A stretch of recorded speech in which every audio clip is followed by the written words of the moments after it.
Alrighty, so we are going to go through the regulation of sperm maturation. So this is my reproductive portfolio, and this is a topic I choose. My PowerPoint is linked, but I could not get the video to go with the PowerPoint, so they're separate. So starting with some anatomy of the penis. So we have our external genitalia, which is the penis and the scrotum. Then we move on to the internal genitalia. The internal genitalia includes the seminal vesicles, the urethra, the prostate, and the bulbourethral glands.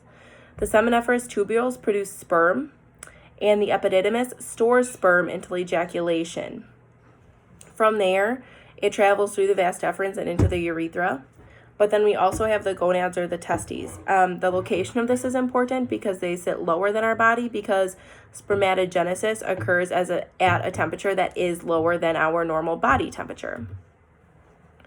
So inside the seminiferous tubules that sit in the testes, we have three main compartments: the lumen, the basal compartment, and then the interstitial. So the spermatogonia move toward the lumen. Our stem cells begin at our outer section, and then the spermatogonia move towards the lumen. And then also in the seminiferous tubules, we have testosterone being produced by the Leydig cells, and so that is produced throughout the interstitial compartment. We also have another really important cell type, which are the Sertoli cells, and those support spermatogonia with essential nutrients. The Sertoli cells also contain ABP, which binds to testosterone to prevent diffusion, which is a really key step, because if diffusion happened, then spermatogenesis really wouldn't occur. So our spermatogonia go through mitosis, and from mitosis, we get two diploid daughter cells. And then only some cells will go through meiosis. And this is because we still need some spermatogonia, because there's so many sperm produced at a given time. So we still need some of those spermatogonia. So they can't all go through meiosis. But when that happens, we have two haploid secondary spermatocytes. And so haploid means they have 23 single chromosomes. The secondary spermatocytes differentiate into two spermatids. And then those produce 4 spermatids that also each contain 23 single chromosomes. It is our spermatids that will mature into the spermatozoa.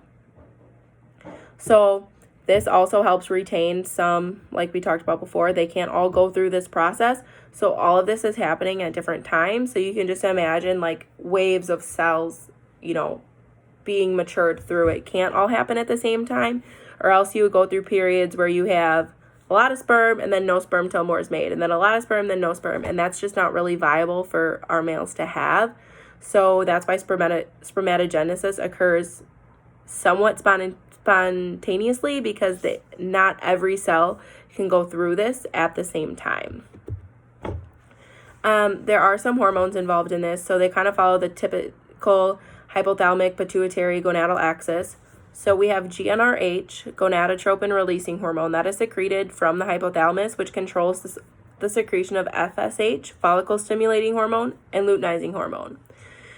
We also have gonadotropins that stimulate the testes to secrete testosterone and DST. If we increase gonadotropins, it negatively feeds back to GnRH. We also have the testes that secrete inhibin. And activins. So inhibins inhibit FSH, and activins stimulate FSH. Another interesting thing is that FSH produces a hormone that causes testosterone to concentrate in the seminiferous tubules.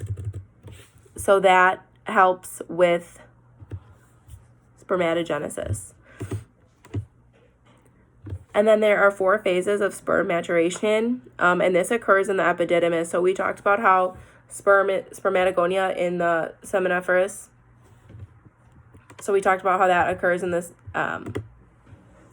seminiferous tubules, and then the sperm travel through the vas deferens and the epididymis before they're released into the urethra during ejaculation. So this maturation occurs in the epididymis, so they are held in the epididymis for a short period of time. So we have the Golgi phase, which is where the spermatid forms the acrosome, and then the chromatin condenses, and then the mitochondria also concentrate in this phase. Then we go to the cap phase, where the acrosomal cap flattens out to cover the nucleus, which is really important for protection of the nucleus.